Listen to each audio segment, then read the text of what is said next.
Hello dear students of class 9th। Subject है civics. जो topic हम डिस्कस कर रहे हैं वो है कॉन्स्टिट्यूशन डिज़ाइन। और आज हम इसी टॉपिक का जो नया सब टॉपिक पढ़ने जा रहे हैं वो है Nelson Mandela, Gandhi of south Africa. हम नेल्सन मंडेला पढ़ेंगे तो उसने क्या रोल अदा किया है साउथ अफ्रीका में। जिस तरह गांधी जी ने जब हिंदुस्तान अंग्रेज़ों के कब्ज़े में थे तो गांधी जी ने किस तरह का रोल अपनाया है, अब किस तरह का रोल उसने यहाँ पे निभाया है। इस तरह हम देखेंगे जो नेल्सन मंडेला ने क्या किया साउथ अफ्रीका में।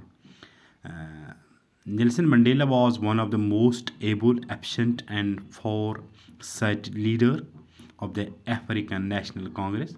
अगर हम नेल्सन मंडेला के बारे में देखेंगे कि वो एक एफिशिएंट लीडर था, एक फोरसाइटेड यानी दूरंदेश लीडर, तो जिसने नेशनल कांग्रेस, जो अफ्रीकन नेशनल कांग्रेस पार्टी वजूद में आई है,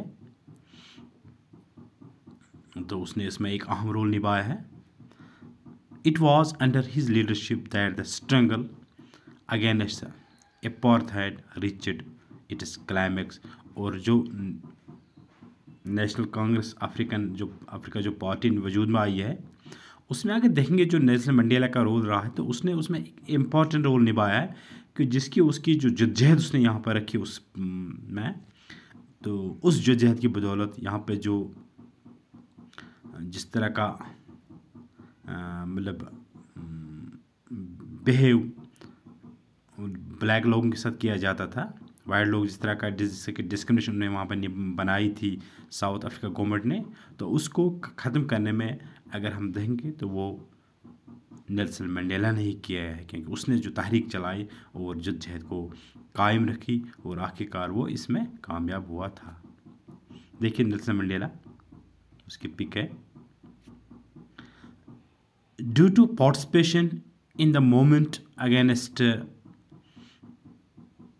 apartheid, he was sentenced to life imprisoned in 1964. He spent the next 20 years in the prison.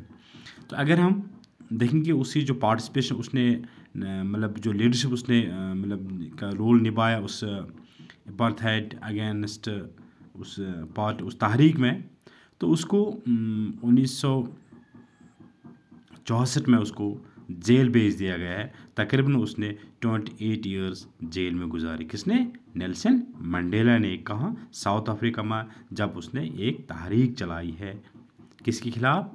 जो ये रैशल डिस्क्रिमिनेशन वहाँ पर चल रही थी।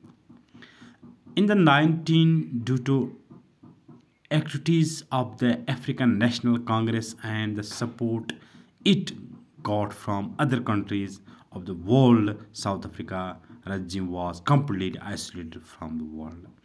तो जिस तरह हम 90s की बात करेंगे, जो एक्टिविटीज़ इन अफ्रीकन नेशनल कांग्रेस ने मतलब किए, जो इस तरह उन्हें तहरीक को बढ़ावा दिया है और उसको मतलब उसको इतनी तहरीक की वर्ल्ड वाइड तहरीक बन गई, और जितने भी कंट्रीज़ थे उन सब ने उस पार्टी को उसको मतलब क्या अपना सपोर्ट दिया है, ताकि जो वहाँ पे जो रेशल डिस्क्रिमिनेशन अफ्रीका में चल रही थी वो ख़त्म होनी चाहिए। और जिस वजह से साउथ की गवर्नमेंट है वो बाकी कंट्री से अलग थलग हो गई।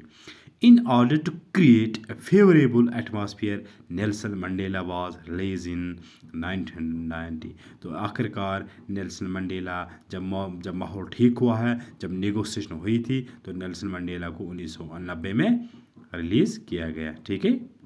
In 1994, the first democratic election were held and Nelson Mandela was elected the president of the South Africa.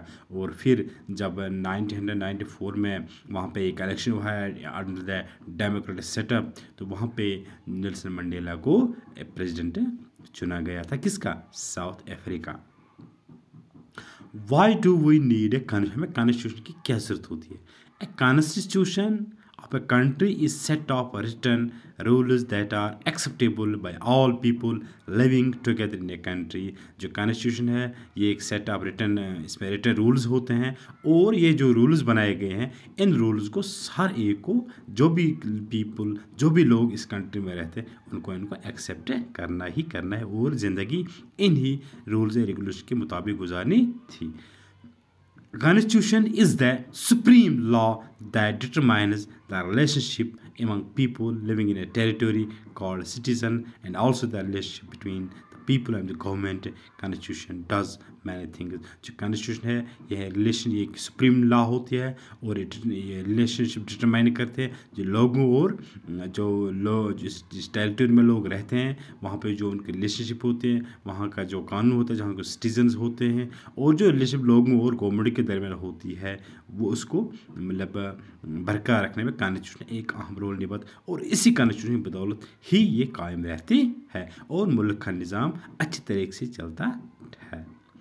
जब हम इन रूल्स को फॉलो करें, यानी जो रूल्स और रेगुलेशन हमारे कॉन्स्टिट्यूशन में होते हैं उनको फॉलो करना, हर एक मतलब अगर हम एक घर की बात करेंगे वहाँ भी उस ख़ानदान के अपने रूल्स और रेगुलेशन होते हैं, इस तरह, और उसी रूल और रेगुलेशन के तहत वो अपने ख़ानदानी आदात, अपने ख़ानदानी ज़िंदगी को गुजारते हैं। तो इस तरह मुल्क में भी इस तरह का होता है। ए कॉन्स्टिट्यूशन डज मैंने उसको बहुत सारी चीज़ में होते हैं, जैसे why do you need a constitution? It generates a degree of trust and coordination that necessary for different kinds of people to live together।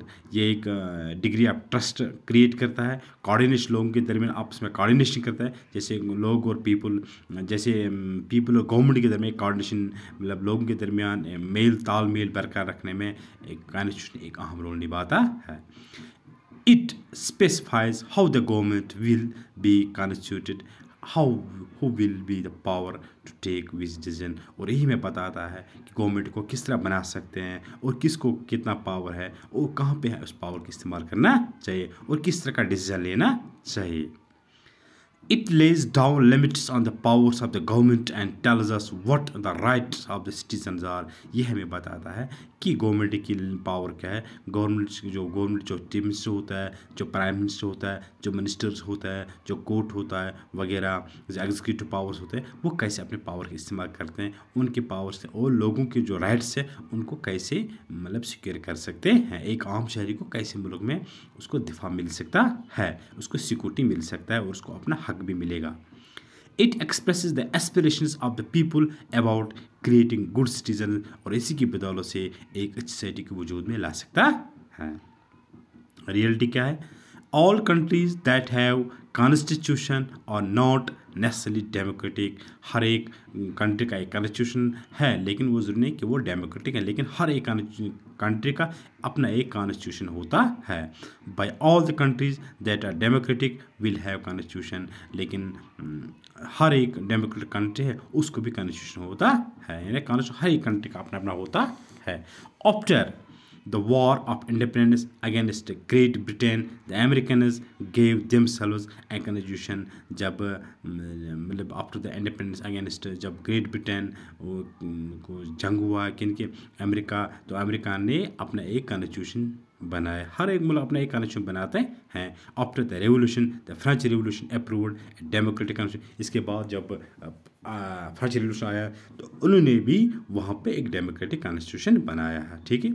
Since it has become a practice in all democratic to have a written constitution, और इस तरह हर एक जो भी मुल्क कामयाब, जो भी मुल्क आज़ाद हुआ है, जहाँ पर भी डिक्टेटरशिप ख़त्म हुए और एक डेमोक्रेटिक सेटअप बनाया, और वहाँ पे उन्होंने सबसे पहले क्या किया, एक कॉन्स्टिट्यूशन बनाया, ठीक है। Do we need a constitution? Every country adopts its own constitution। Her country का अपना एक कॉन्स्टिट्यूशन होता है। A constitution of a nation is the set of written laws accepted by people living together in a country। ये एक written law हो, इसमें written सब रिटन होता है और एक मतलब वहाँ पे रूल्स एंड रेगुलेशन लिखे हुए होते हैं, और हर एक लोग, हर एक जो भी इस कंट्री में रहता है, इस स्टेट में रहता है, वो उसको एक्सेप्ट करते हैं और एक दूसरे के साथ फिर वो अच्छी तरह से रह सकते हैं।